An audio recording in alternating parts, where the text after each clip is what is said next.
Next up we have an ellipse. An ellipse is a closed curve on a plane. In nanoCAD there are three drawing modes: bi-semi-axis, bi-axis, and semi-axis, and elliptical arc. Let's start with the bi-semi-axis mode. Pay attention to the command line or to the dynamic input for hints. We specify the center of the ellipse. Then set the value of the end point of the semi-axis as 500 and press enter. Then we need to specify the length of the other semi-axis. Let's set it to 1000. This is how the ellipse we just constructed will look. Accordingly, the geometry can be edited. But remember that the value of the major semi-axis cannot be less than the minor semi-axis. Next, we'll use the bi-axis and semi-axis mode. Now specify the first and second endpoints of the axis. Then we specify the length of the other semi-axis. Let's also set it to 500. Enter. And the ellipse bi-axis and semi-axis will look like this. In the same way we can see all the properties on the functional panel and edit them. Next on the list is the elliptical arc. This one is a bit more complex.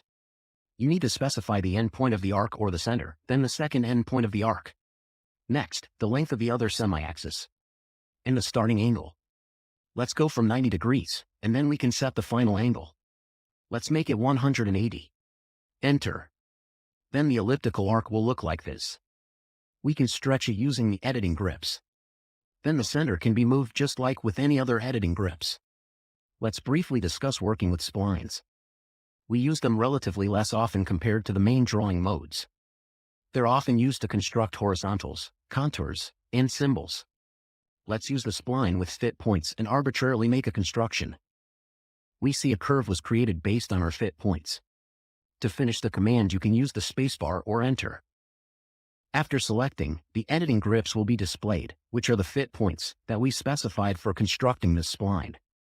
Using them we can change the position of the control vertex. We can add, remove, or stretch. We can also switch from fit points to the control vertices using the round editing grip.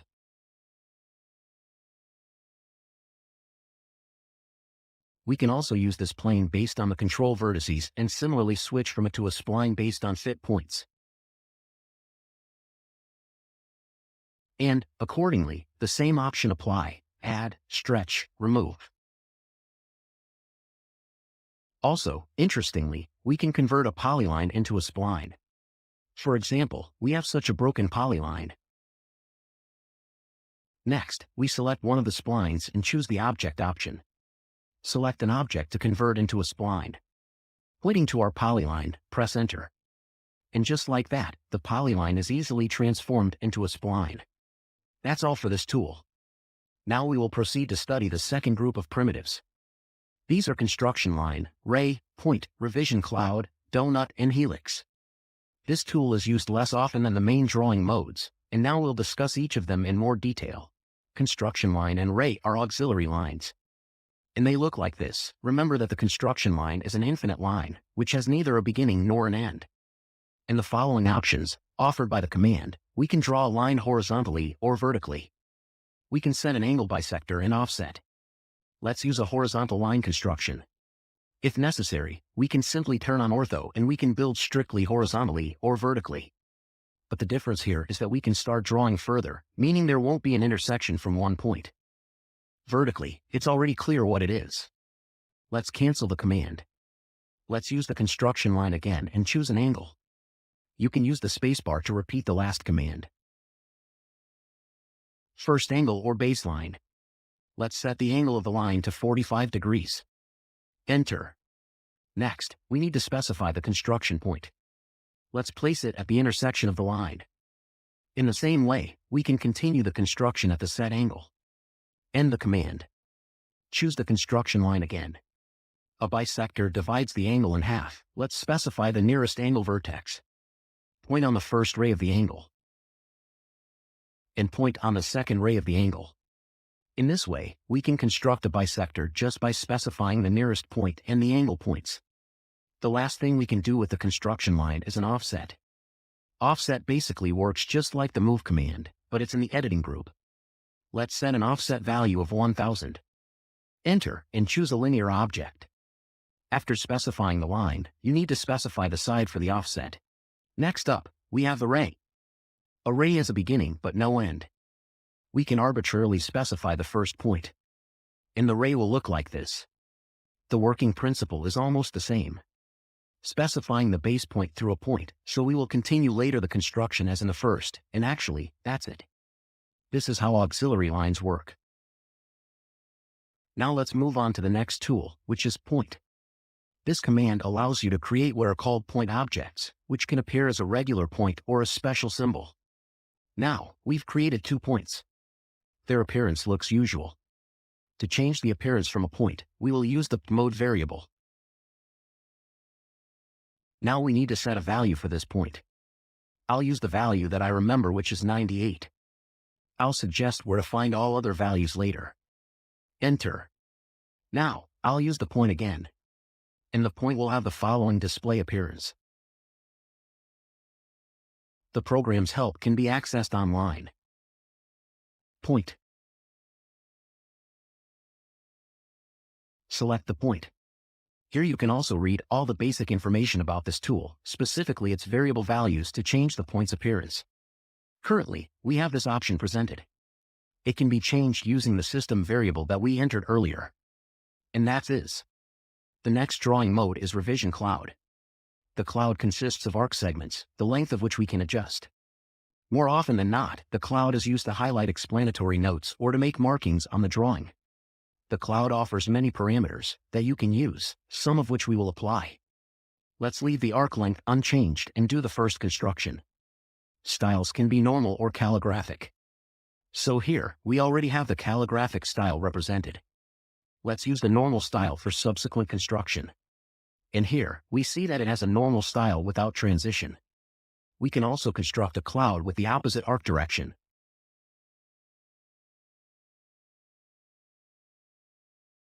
And we can also transform a circle into a cloud.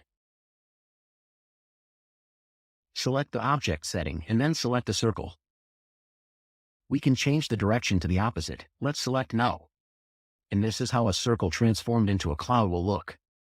The same goes for splines, standard arcs, and so on.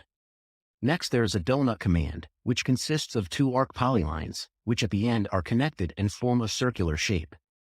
On the drawing without inputting data, let's specify the inside diameter and the outside diameter. The appearance of the donut will look as follows. Without ending the command, we can subsequently duplicate the resulting donut, and only after finishing the command the donut construction stops. Using editing grips, we can change the diameter. To get a fully painted contour, you must set the value of the inside diameter as 0. Let's try it. Inside diameter 0. Enter. Outside diameter. In this case you get a fully painted ring. We can also see that these are indeed two polylines that are connected at their ends. And we can change the appearance of the ring according to what we need. Let's conclude our study of the second group of primitives with the helix. Let's move on to the additional tools and use the helix command. The first thing required from us is to specify the central base point. Next, we define the radius or diameter, and then we specify the top base radius. Next, indicate the height of the spirals, if required. Let's try specifying 2000. Enter. And to check if our helix indeed has a height, we'll switch to the front view. Here is the helix we've obtained. After selecting it, we can use the Properties panel. We can change the properties of the spiral, as a result of which its appearance will change. Helixes are useful for creating objects like springs, threads, and certain curved staircases. And we move on to the third group of primitives, which includes wipeout, divide, measure, hatch, gradient. Now, we move to wipeout, and its main function is to cover what is beneath it. In other words, as you have already seen, the command creates masking objects in the form of polygons that have a background color, which can be used to cover drawing mode's objects. The masking object should always lie above the masked ones.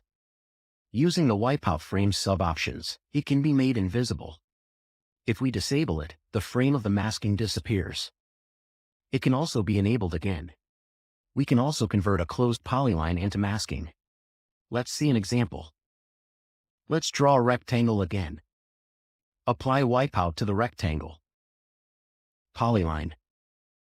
Erase the polyline, let's choose No. Thus, the frame of our rectangle's polyline became masking. You can view using the contextual properties, and they perform the same role as wipeout. And if necessary, you can simply delete.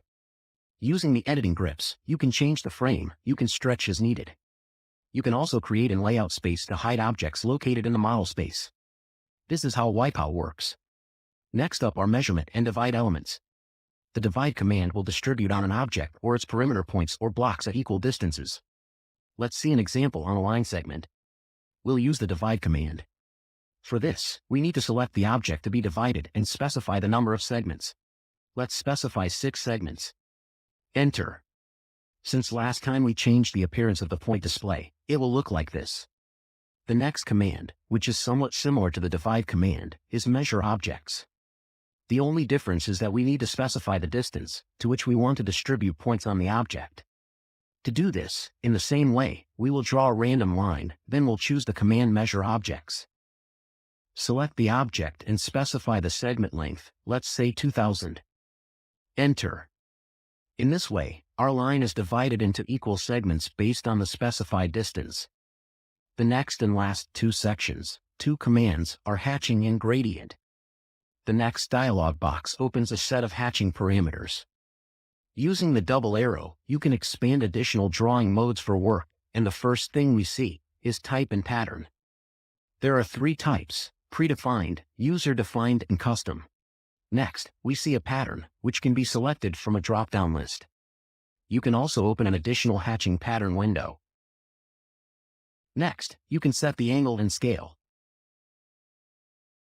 Specify the hatch origin, add pick points that you want to hatch. For associative hatching parameters, the checkbox should undoubtedly be checked, then island detection. Here in preview, it's clear how each type of islands will operate. Boundary retention, boundary sets, gap tolerance, and inherit properties. We won't go into detail now, we'll just highlight some key aspects. To hatch a particular object, you need to specify the type of pattern, angle, scale, what type of island you want to use, and select the pick points. For example, let's hatch a circle. Enter. You can preview it beforehand. To finish the action, press Enter. This way, the hedge will fit into the selected area. And later, you can continue to edit it. Also, you can stretch the hatch, choose the base point, set the hatch angle, and scale. In the Properties toolbar, you can change some parameters. Also, to open the Hatch Parameters dialog box, double-click on the hatch with the left mouse button. Let's move to Gradient Fill. The only things that change in this dialog are color, type of gradient fill, and orientation. Let's immediately add the object's pick points, highlight our circle. Enter. Confirm. With the current settings, the gradient fill will be displayed as follows. Now, we won't jump ahead because our next lesson is on hatching, in which we will discuss the hatch parameter settings in more detail, and we will also try to create our custom hatches.